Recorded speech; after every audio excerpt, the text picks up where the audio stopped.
২০৩০ সালের মধ্যে ঢাকার অন্তত ৪টি প্রান্ত থেকে মেট্রো রেল চলাচলের উদ্যোগ নিয়েছিল বিগত সরকার। এই লাইন একটি অপরটির সাথে বিভিন্ন জায়গায় যুক্ত হবে, ফলে যাত্রীরা তাদের মতো করে ট্রানজিট স্টেশনের মাধ্যমে অন্য লাইনও ব্যবহার করতে পারবেন। উত্তরার দিয়াবাড়ি থেকে মতিঝিল পর্যন্ত চলাচল করা মেট্রো রেলের নাম লাইন ৬, যা কমলাপুর পর্যন্ত সংযুক্ত করার কাজ চলছে। কমলাপুর থেকে শাহজালাল আন্তর্জাতিক বিমানবন্দর পর্যন্ত পাতাল রেল নির্মাণের কাজও চলমান, এটির নাম লাইন ১। আর আমিনবাজার থেকে নতুন বাজার পর্যন্ত আরেকটি পাতাল রেলের কাজ চলমান রয়েছে, যেটি লাইন ৫। দুটি প্রকল্পেরই খরচ ২ থেকে ৩ গুণ বাড়ছে। প্রাথমিক বাজেটে এমআরটি লাইন ১-এর ব্যয় ধরা হয়েছিল ৫২,৫৬১ কোটি টাকা। এখন যা দ্বিগুণ হয়ে প্রায় ১,০৬,০০০ কোটি টাকা হচ্ছে। আর এমআরটি লাইন ৫ তো আরও এগোনো। এর ব্যয় ধরা হয়েছিল ৪১,২৬১ কোটি টাকা। এখন যা ৩ গুণেরও বেশি হয়ে দাঁড়াচ্ছে প্রায় ১,২০,০০০ কোটি টাকা। প্রায় ৫৩,০০০ কোটি টাকা। এটা কি এখন বাড়তেছে? এখন যে টেন্ডারগুলি পড়ছে, যেটা ইভালুয়েট হচ্ছে, এটার কস্ট প্রায় ডাবল হয়ে গেছে।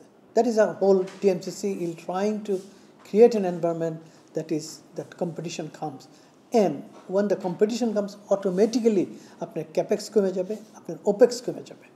That's what we doing now. MRT 5-এর একটা দুটা টেন্ডার ওপেন হয়েছে, তো প্রাইস এক্সপেক্টেড রেঞ্জের চেয়ে অনেক হাই। এটা বোধহয় এখনও কমার্শিয়াল কনফিডেন্স, বাট আমি নাম্বার গেমে যেতে পারবো না, আমি বলতে পারবো যে এটা অ্যাবনর্মালি হাই। জি। হঠাৎ নির্মাণ খরচের এমন লাফ কেন? এর সরাসরি উত্তর দিতে অনেকটাই অপ্রস্তুত মনে হয়েছে প্রকল্পটির ব্যবস্থাপনা পরিচালককে। ব্যয় বেশির কারণ হিসেবে বলেন ঋণদাতা প্রতিষ্ঠানের বিভিন্ন শর্ত এবং কম প্রতিযোগিতা, যেখানে দর কষাকষির সুযোগ কম। কারণ অনেক ডিফারেন্ট কারণ আছে। এটা এক আছে লেস কম্পিটিটিভ, মার্কেটে কম্পিটিশন কম আছে। দ্বিতীয়, হয়তো যে টেকনিক্যাল নো হাউ আমরা চাইছি, বা যে টেকনিক্যাল নো হাউ কনসালটেন্ট দিছে, বা যে টেকনিক্যাল নো হাউ অন্য কেউ প্রেসক্রিপশন করছে, এনি স্টেক হোল্ডার, ওটা কমপ্লাই করতে পারতেছে না। দুটি মেট্রো রেলই পাতাল ও উড়াল পথের সমন্বয়ে বাস্তবায়ন করা হবে। এমআরটি ১ নির্মাণ ও ট্রেন কেনা সহ সব কাজ ১৪টি ভাগে বা প্যাকেজে বাস্তবায়ন করা হচ্ছে। এর মধ্যে ডিপোর উন্নয়ন কাজ চলমান আছে, জাপানি ঠিকাদাররা এই কাজ করছেন।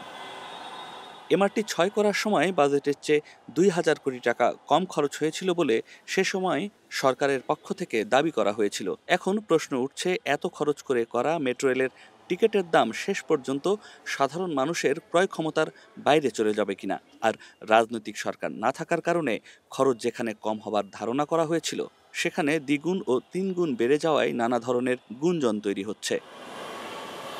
নয়ন আদিত্য, ওয়ান নিউজ, ঢাকা।